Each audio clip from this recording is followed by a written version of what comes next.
Voici la deuxième partie de mon entretien avec le naturopathe Michel Giroux. Je vous souhaite une bonne écoute.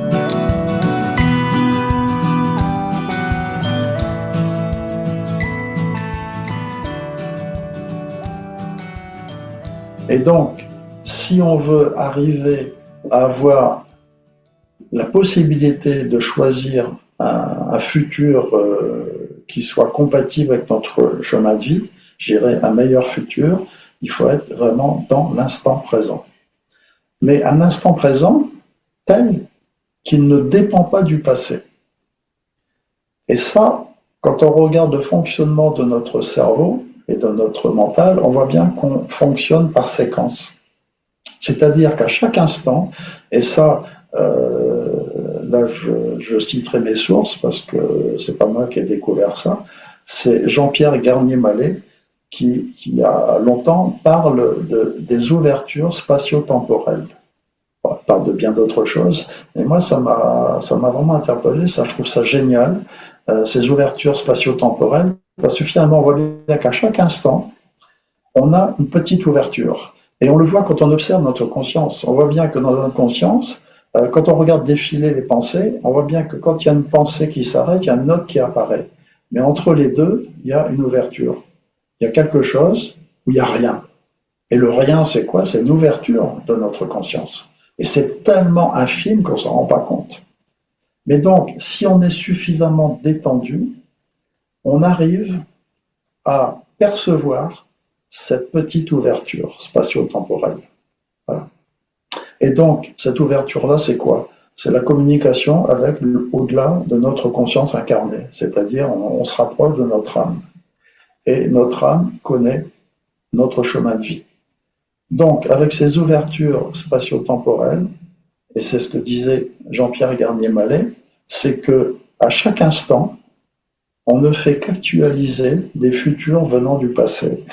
C'est un peu difficile à comprendre, mais avec un petit chemin, on comprend que à un instant T, il y a cette ouverture où on va aller puiser l'information.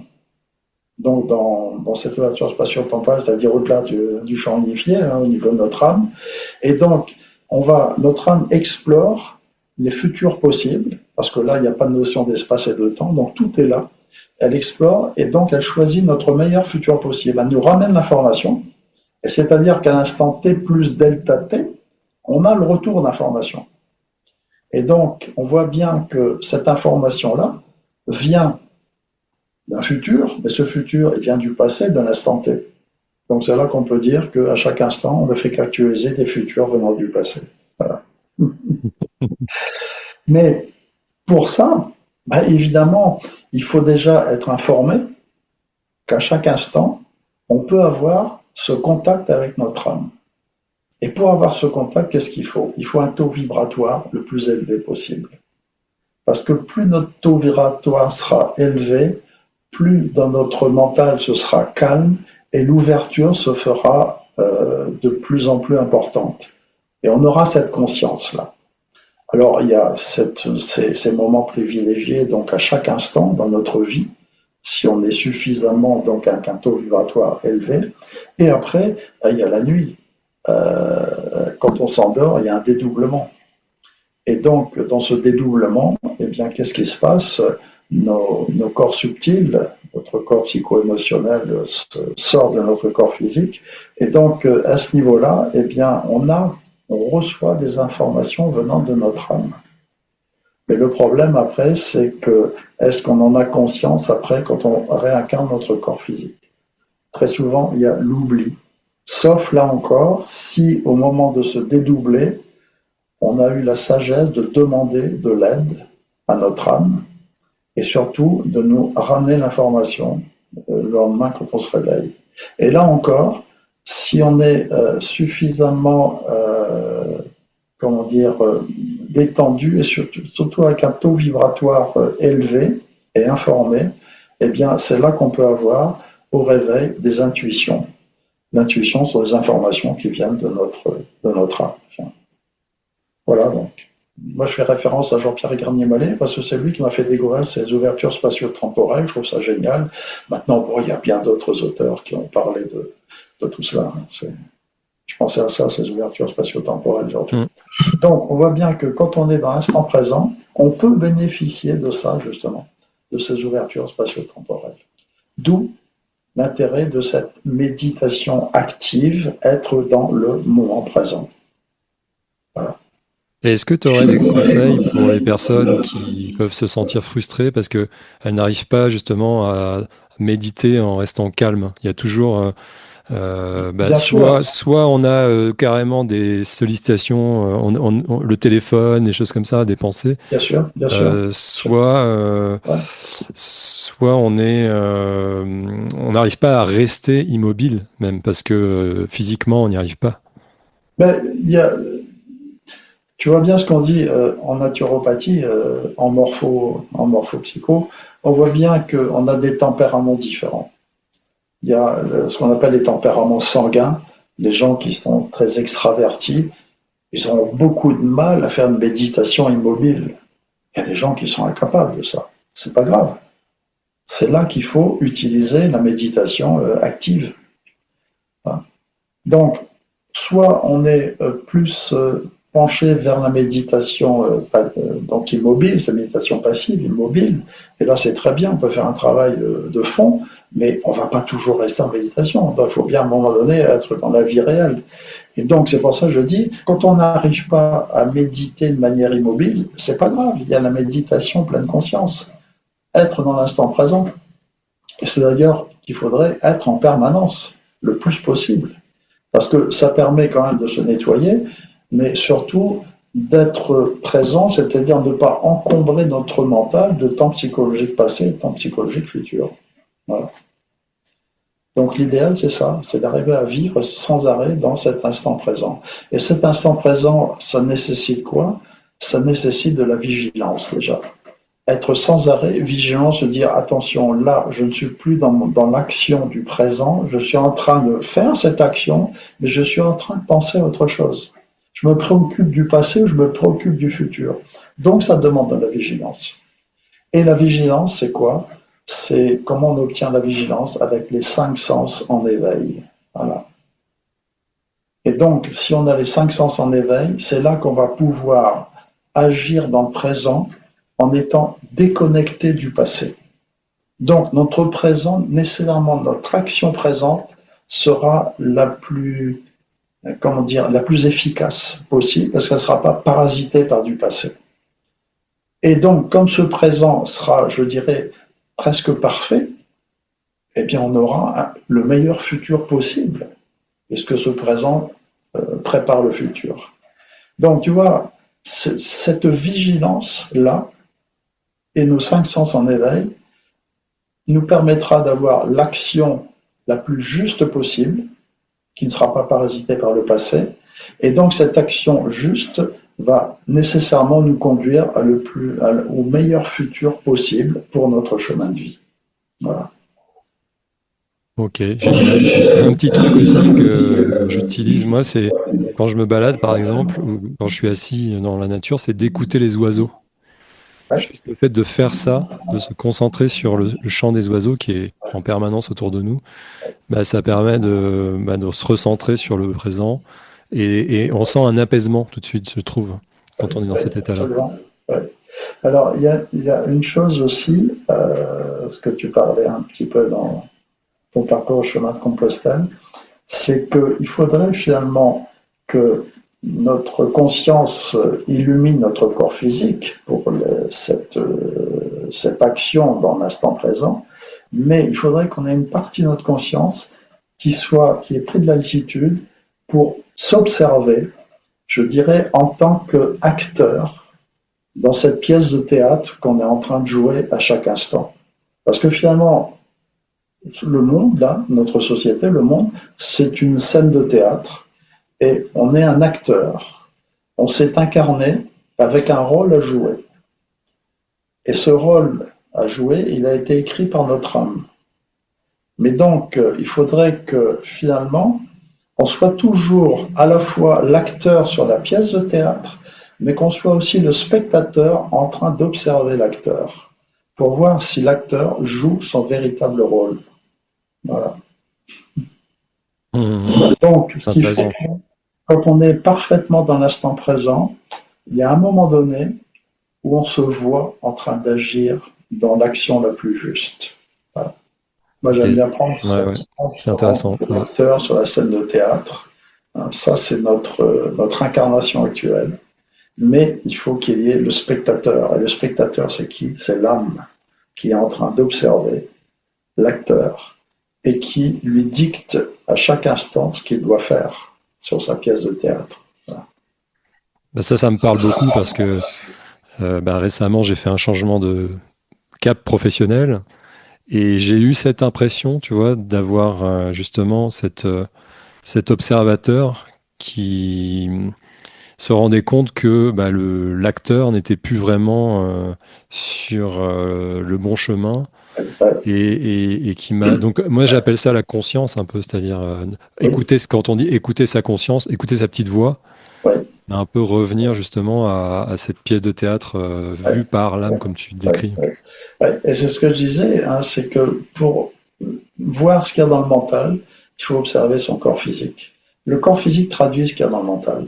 Et donc, quand on commence à sentir un mal-être dans notre corps physique, dans notre façon d'être, dans la vie courante, c'est là qu'il faut se dire, est-ce que je suis bien en accord avec mes corps subtils?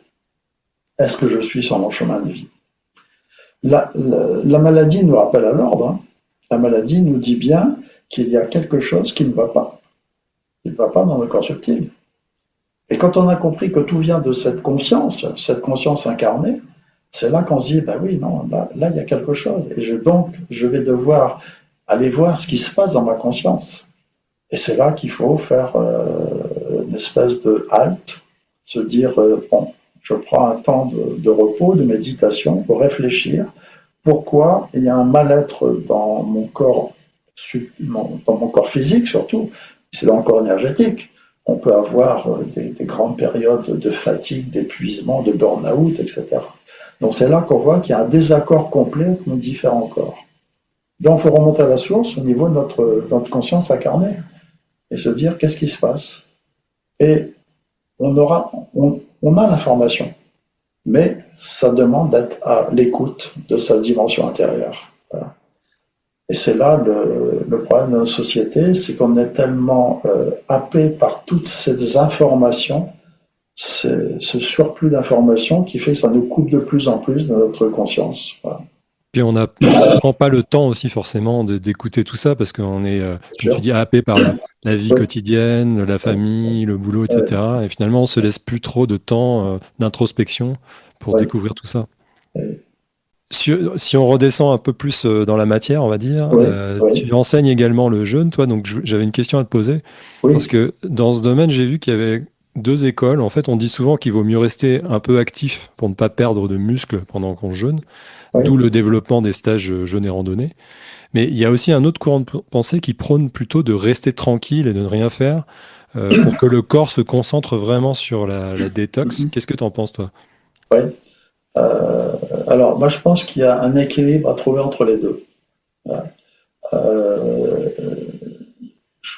bon, qu'est-ce qu'ils entendent aussi par ce courant de pensée qui disent qu'il faut laisser le corps se reposer, etc. Si c'est rester toute la journée assis immobile, c'est une grave erreur. Très simple. Première chose, c'est que quand on est sédentaire immobile, la circulation du sang est au ralenti. Or, plus le sang va circuler rapidement, plus nos émonctoires, les filtres, vont filtrer et épurer rapidement le corps.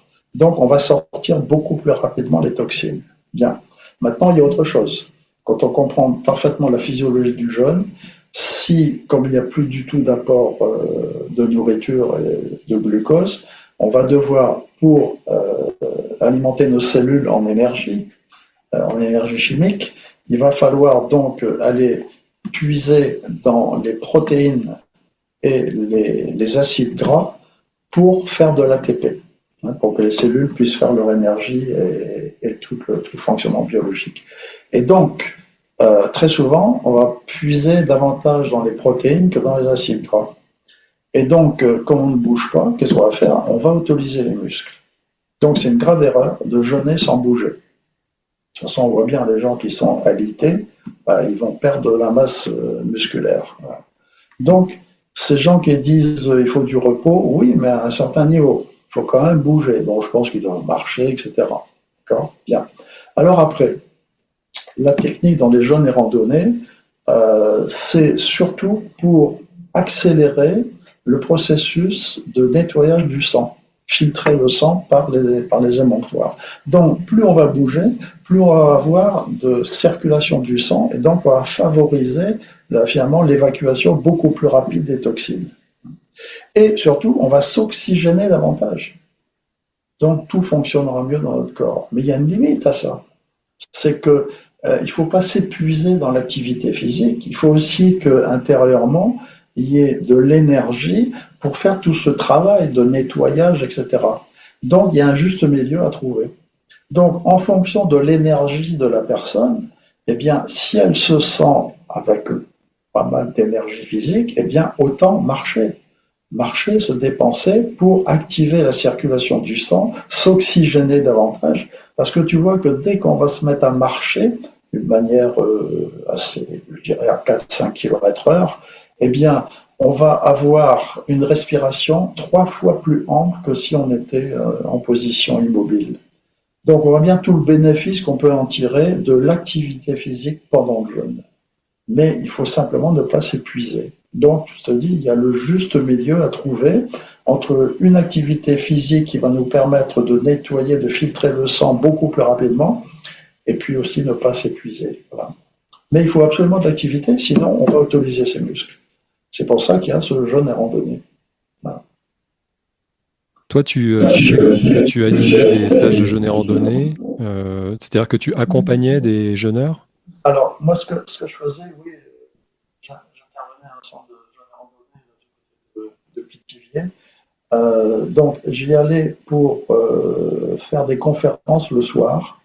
La première conférence était pour expliquer aux gens rapidement la physiologie du jeûne, ce qui se passait dans notre corps, et puis surtout leur expliquer tous les désagréments qui pouvaient survenir, c'est-à-dire des petits coups de fièvre, la tachycardie, les maux de tête, les douleurs articulaires, les aigreurs d'estomac, parfois, pourquoi pas des vomissements ou autre, les problèmes de perturbation du sommeil, etc. Donc, il y avait toute cette information, donc toujours l'éducation. J'en profitais pour leur parler surtout de l'hygiène de vie et surtout ce qui allait se passer dans leur corps, parce que plus tu comprends ce qui se passe dans ton corps, plus tu vas l'accepter.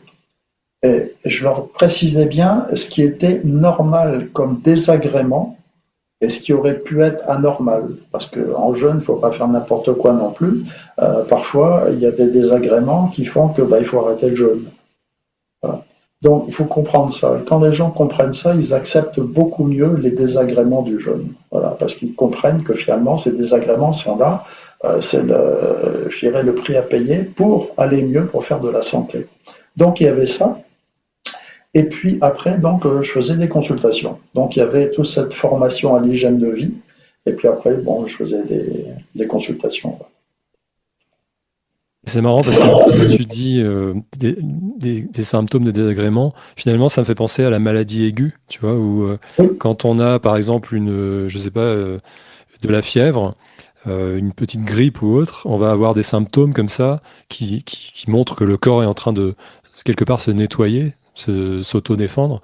Et là, en jaune, d'une certaine manière, on provoque ça. Donc, c'est une sorte de crise d'élimination comme la maladie aiguë, mais provoquée. oui, oui, absolument. Oui. Ce sont des crises de nettoyage qu'on provoque, absolument, pour accélérer le processus de nettoyage. Et est-ce que tu pourrais rappeler rapidement quelles sont les contre-indications du jeûne? Alors, les contre-indications du jeûne, il faut, là aussi, hein, je précise que en naturopathie, ce qu'on met en place comme jeûne, c'est du jeûne bien-être. Ça n'est pas du jeûne thérapeutique. Voilà. C'est pour ça que pour nous, la durée du jeûne qui correspondrait à un jeûne bien-être, c'est maximum 3 semaines. C'est déjà, il faut être habitué, hein. Je dirais que pour nous, le jeûne bien-être, c'est une semaine, 8-10 jours. Voilà. Quand on dépasse déjà les 10 jours, quand on arrive à 2 semaines, il faut être déjà bien entraîné. Et on peut aller jusqu'à 3 semaines à peu près, avec un bon entraînement et de bonnes connaissances. Au-delà, non, c'est du jeûne thérapeutique, il faut être encadré par la médecine. Donc pour nous, je dirais c'est une semaine, 2 semaines maximum. Voilà. Il n'y a pas de problème, là on est dans le jeûne en bien-être. Ça veut dire que tout le monde qui a à peu près une santé moyenne, comme on voit la majorité des gens, peuvent faire ce jeûne. Voilà. Alors évidemment, bon, il ne faut pas que par une femme enceinte, il n'y ait pas question qu'elle fasse du jeûne.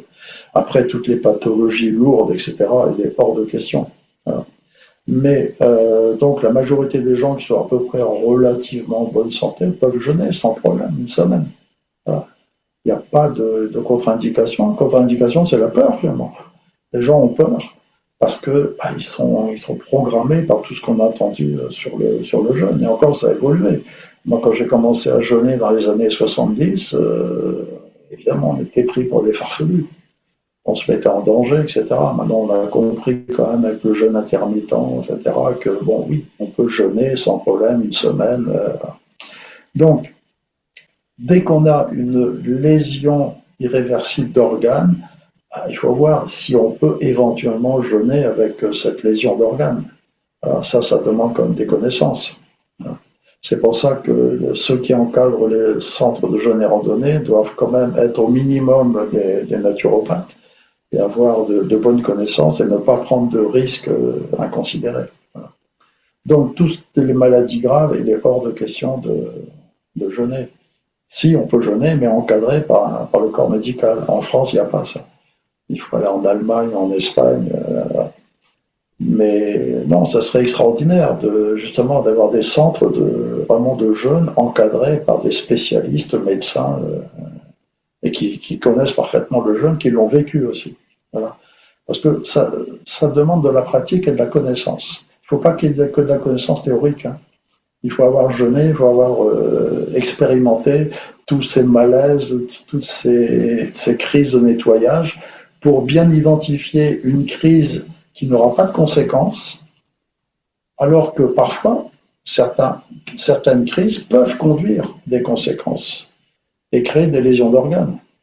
Parce qu'il faut bien penser que toutes ces toxines circulent dans le sang. Si on a beaucoup trop, qu'on n'arrive pas à les sortir, on peut créer des inflammations d'organes. Le cœur en premier. On pourrait créer vraiment des inflammations du cœur, hein, et puis après de tous les vaisseaux, hein, mais après des organes aussi. On pourrait très bien créer des lésions au niveau des reins ou même le foie, ou s'auto-intoxiquer. Hein. Donc c'est pour ça qu'il y a quand même un minimum de connaissances à avoir. Et donc savoir identifier si ce qu'on est en train de vivre comme crise, c'est une crise normale sans conséquence ou pas.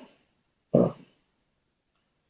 D'où l'intérêt aussi de jeûner en groupe dans des centres, enfin de jeûner randonnée, ce genre de choses, plutôt que parce qu'on pourrait dire le jeûne, si c'est juste arrêter de s'alimenter, on pourrait faire chez soi pendant une semaine, arrêter de manger. Mais, alors, oui, ça c'est intéressant ce que tu dis, parce que tu vois que très souvent les gens ont peur de jeûner seuls. Et je comprends. Il faut une confiance et une force mentale pour moi, c'est ce que j'ai eu dans ces années 70, hein, j'avais 21 ans. Quand je me suis lancé là-dedans, j'avais peu de connaissances. Hein, je m'étais renseigné sur le mouvement harmoniste de Raymond Dextrait. Il y avait les magasins de la Vie Claire avec Geoffroy, etc. Bon, j'avais un peu de connaissances, mais très peu. Et je me suis lancé brutalement en jeûne sec en plus, comme ça, brutalement. Bon. Donc j'ai eu cette confiance dans mon corps qui venait de où, je sais pas, hein, des vies antérieures. Mais c'est ce qu'il faut, c'est cette confiance-là. Et puis se dire, allez, j'expérimente et je vois ce que ça donne. Voilà. Mais donc, généralement, les gens ont peur, donc l'idéal, c'est de jeûner en groupe, d'aller dans un centre de jeûne. C'est pour ça, ces centres de jeûne et randonnée, c'est extraordinaire. C'est Gisbert Bolling qui a mis ça en place en France. Hein. Il est d'origine allemande. Il a tiré ça donc des jeunes de la technique Boehringer en Allemagne. Hein. Et donc il a ramené ça en France et c'est lui qui a monté justement ses premiers centres de jeûne et randonnée. Donc comme on est encadré, on n'a pas peur et on peut partager ce qu'on ressent. Et comme ces gens-là avaient l'expérience du jeûne, ils pouvaient préciser que non, ce que tu as là actuellement, t'inquiète pas, c'est normal. C'est une petite crise de nettoyage, tu vois. Voilà. Mais après, quand on est vraiment rompu au jeûne, il n'y a plus de problème. On peut très bien jeûner seul, sans problème. Et puis, surtout après, moi je dis toujours, il y a le summum, c'est le jeûne comme d'habitude. C'est-à-dire qu'on peut très bien jeûner et travailler, avoir la même activité qu'on avait. Alors, après, sur la durée, ça va dépendre. Moi, je vois bien que, par exemple, quand on enseigne, on peut très bien. J'ai déjà enseigné alors que j'étais au quatrième, cinquième jour de jeûne. Bon, au-delà, après, non, je vais arrêter parce qu'on est quand même plus lent dans la réflexion, etc. Mais dans les 3, 4 premiers jours, il n'y a aucun problème. Quand on a une activité physique modérée, on peut aller travailler et puis jeûner en même temps. Maintenant, évidemment, si on avait une forte activité physique, je ne vois pas un maçon ou autre travailler et puis jeûner, c'est pas possible. Oui, une journée, mais pas plus. Voilà. Oui, ça dépend des activités, effectivement. Dans mon ancien métier, quand j'étais pilote de Voilà. ligne, je Voilà. n'aurais jamais Ah fait ben ça, là, quoi. ben tu pourrais pas parce que tu n'aurais pas assez de Ouais. vigilance. Une journée, ça passerait. Mais au-delà, ça serait dangereux pour toi et surtout pour les passagers. Voilà. Donc, c'est là, quand on est habitué, je dirais les 2, 3 premiers jours, on voit aucune différence. Il faut vraiment être habitué, hein, c'est-à-dire avoir un corps qui est déjà bien nettoyé. Je dirais oui, les 2 premiers jours sans problème, on ne voit absolument pas de différence. Après, c'est là qu'on commence à voir qu'on a des petits coups de fatigue, qu'on est un peu moins vigilant, etc. Mais jeûner comme d'habitude, c'est extraordinaire, au moins une journée. Moi, c'est pour ça qu'à chaque fois que je fais mes cours, je ne mange pas de la journée. Parce qu'on a vraiment toute cette énergie qui est là pour le mental. Parce que quand on mange, il faut bien penser qu'il y a une bonne partie de notre énergie nerveuse qui est sur l'appareil digestif. Donc on est beaucoup plus lucide quand on enseigne en jeûnant. Ça, je l'ai remarqué, c'est pour ça que j'ai toujours pratiqué ça. On approche de la fin de notre entretien. Oui. Quel conseil est-ce que tu donnerais aux jeunes naturopathes qui débutent leur activité? Alors, qu'est-ce que je leur donnerais comme conseil? Le conseil fondamental, c'est surtout ne jamais oublier que c'est la force vitale qui fait le travail. Et donc, le naturopathe est avant tout là pour aider la force vitale. Et aider la force vitale par ces méthodes naturelles. Voilà. Ce qui nécessite donc un très bon bilan de vitalité. Bilan de vitalité, c'est-à-dire donc connaître parfaitement la vitalité de la personne, l'état de son terrain, donc les toxines, etc., l'état de ses émonctoires, hein, les portes de sortie, et puis surtout être en empathie avec la personne qui vient donc le voir. C'est très très important d'être en empathie avec les personnes, de comprendre leurs difficultés et surtout de ne pas vouloir consciemment ou inconsciemment calquer son hygiène de vie sur cette personne. Voilà. Chacun est différent. Donc il faut conseiller la personne avec beaucoup d'empathie, comprendre leurs difficultés et y aller progressivement. Voilà. Mais surtout ne jamais oublier que c'est la force vitale qui fait le travail. Voilà. Ça, c'est fondamental. Quel est ton meilleur souvenir dans ta pratique de la naturopathie? Alors, le meilleur souvenir, qu'est-ce qu'il peut y avoir comme meilleur souvenir? C'est, il y en a, il y en a beaucoup, mais bon, c'est après des souvenirs aussi, c'est là, c'est quand finalement il y a des médecins qui m'envoient leur patients. Là, je me dis ah bon bah finalement ce que je fais c'est quand même positif. Ça veut bien dire que je ne m'oppose pas à la médecine allopathique, que je ne fais que accompagner et donc comment dire l'accompagner mais dans le sens positif, l'aider, aider à davantage d'efficacité de cette médecine allopathique. Génial. Est-ce que tu consultes toujours d'ailleurs? Alors, très très peu. Je ne fais pas du tout publicité parce que j'ai déjà pas mal d'activités avec l'enseignement.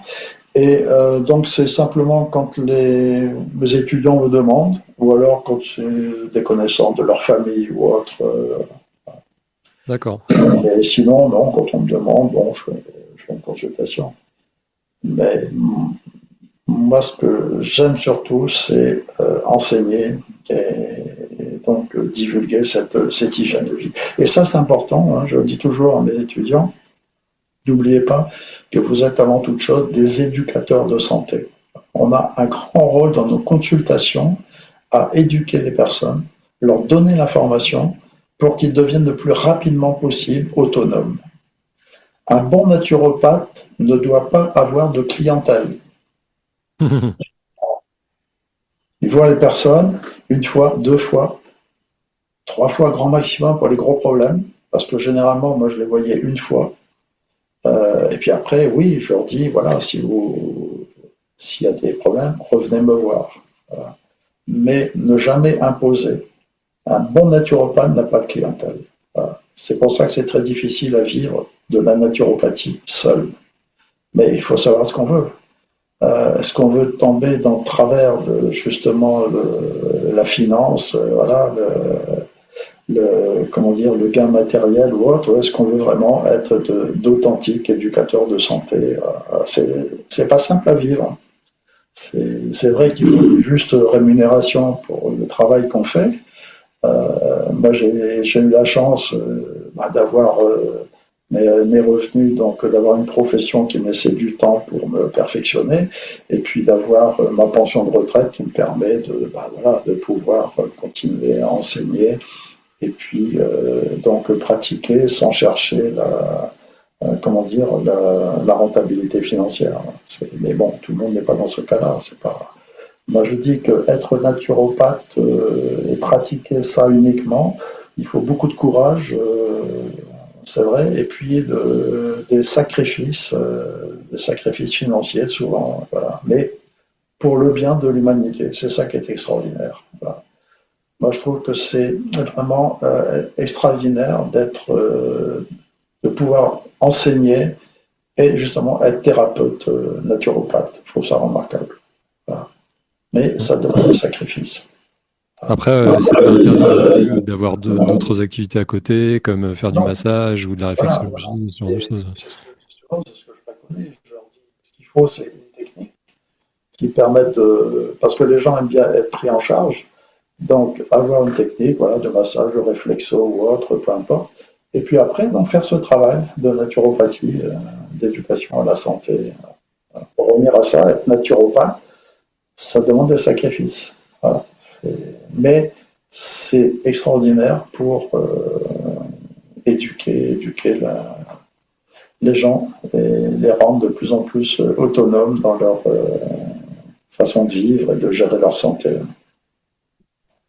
Est-ce qu'il y a un sujet dont on n'a pas parlé que tu aurais souhaité aborder? Oh, je crois qu'on a balayé pas mal de choses. Hein. On n'a pas parlé d'iridologie, mais bon, ça serait Oui, trop long. Je ne sais pas si tu veux oui. peut-être en dire un mot, juste. L'iridologie, une technique qui nous permet d'approfondir le bilan de vitalité. Voilà.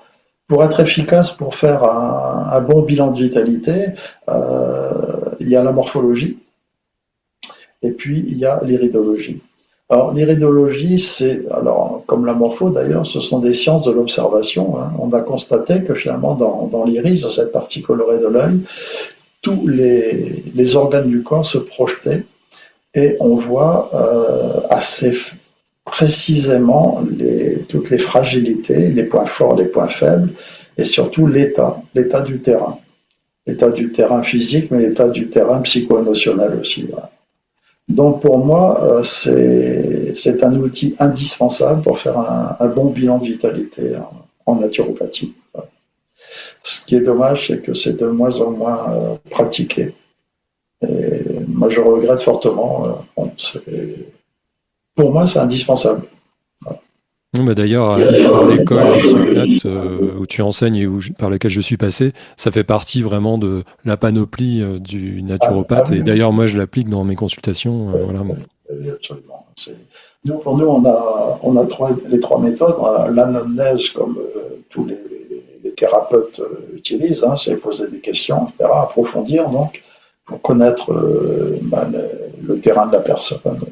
Mais pour nous, il y a en plus la morphologie, parce que finalement, c'est aperçu que là encore, les formes du corps reflètent tout ce qu'il y a à l'intérieur du corps. Voilà, plus ou moins de précision, bien évidemment. Hein, c'est quand même une approche, donc, comment dire, c'est pas parfaitement scientifique, hein, mais par l'observation, on a finalement réussi à mettre en relief ce que pouvaient refléter certaines formes du corps, etc. Voilà. L'appareil digestif, par exemple, qui se voit parfaitement au niveau de la bouche et autres. Et donc après l'iridologie, là, moi je trouve que c'est encore beaucoup plus performant, mais ça demande pas mal de pratique. Voilà. Parce que finalement, tout ce qu'on voit dans l'œil, ce sont que des points négatifs finalement. Parce que finalement, un iris parfait serait vraiment un miroir où il n'y aurait pas de déformation de fibres, il n'y aurait pas de surcoloration, etc. Voilà. Donc tout ce qu'on peut voir comme déformation de fibres, comme taches, surcoloration, etc., ce sont que des amas de toxines, des dysfonctionnements, etc. Voilà. Donc là aussi, il faut savoir interpréter, c'est surtout savoir relativiser. Ça demande quand même pas mal de pratique. Ok, génial. Et est-ce que tu aurais un livre ou une ressource à nous recommander sur la santé? Alors, des livres, il y en a beaucoup. Il y en a beaucoup. Moi, je ferai référence à celui qui nous a formés, qui a formé énormément de naturopathes en France, c'est Alain Rousseau, qui a écrit un très très beau livre. Je vais préciser d'ailleurs. Alors, c'est le plaidoyer pour la santé, auto-guérison et choix thérapeutique. Voilà. Moi, je le trouve très très bien. C'est un livre vraiment de fond. Un livre de naturopathie où il n'y a pas de recettes, de cuisine, etc. Je trouve ça extraordinaire parce qu'il s'est attaché vraiment à l'essentiel. On a là vraiment le socle vraiment de la naturopathie. Voilà. Donc, moi, c'est un livre que je recommande fortement. Voilà. Plaidoyer pour la santé d'Alain Rousseau. D'accord. Après, il y en a bien d'autres. Hein. Kieffer, il en a écrit aussi pas mal. Mais, comment dire, il faut vraiment aller à la base de la naturopathie. C'est pour ça, l'idéal quand même, c'est peut-être de prendre quelques cours de naturopathie. À Ishupnat, on forme des naturopathes, mais il y a aussi des modules pour apprendre à gérer soi-même sa santé. Ça demande un petit investissement, il n'y a pas énormément d'heures à avoir pour acquérir ces connaissances, mais après, c'est surtout la mise en pratique. La mise en pratique est beaucoup s'écouter, écouter son corps. Qu'est-ce que nous dit notre corps par son mal-être. Voilà. Et à partir de là, on arrive à trouver ce qui nous correspond vraiment. Mais bon, il faut un minimum de connaissances quand même. Voilà. Ok. D'ailleurs, tu parlais d'Alain Rousseau. Oui. Effectivement, je recommande également son livre et je conseille aux personnes qui nous écoutent d'aller écouter l'entretien sur ce podcast d'Alain Rousseau, voilà, qui est assez super intéressant. Et pour terminer, quel serait le premier conseil que tu donnerais aux personnes qui nous écoutent pour rester en bonne santé le plus longtemps possible? Alors, pour rester le plus longtemps possible en bonne santé, c'est ça, c'est surtout c'est pratiquer cette hygiène de vie. Et donc, pour pratiquer cette hygiène de vie, il faut connaître vraiment son alimentation adaptée à soi. Et ça, c'est pas simple, mais ça demande simplement d'être à l'écoute, là encore, de son tube digestif. Bien voir ce qui nous correspond. Après, bien évidemment, ce qui est fondamental, c'est d'avoir toujours de l'activité physique. On ne peut pas se passer de l'activité physique. Attends, j'ai un écran qui... Voilà. On ne peut pas se passer de cette activité physique. Alors, une activité physique raisonnable, adaptée à son système morphologique, son système articulaire, musculaire, etc. Et puis après, c'est arriver à gérer ce mental. Donc, savoir se relaxer, c'est fondamental. Voilà. Savoir se relaxer et puis surtout savoir se revitaliser. Voilà. Se revitaliser, c'est être le plus possible en harmonie avec la nature, finalement. C'est ça. Voilà. Ok, bon, génial. Merci beaucoup Michel d'avoir pris le temps de m'accorder cet entretien.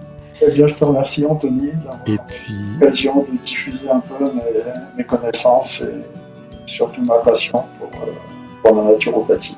Ouais, mais ça s'est senti. Donc, écoute, je te dis à bientôt et puis prends bien soin de toi. Ok, merci Anthony.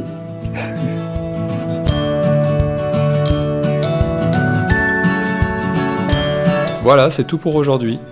Merci beaucoup d'avoir pris le temps d'écouter cet épisode.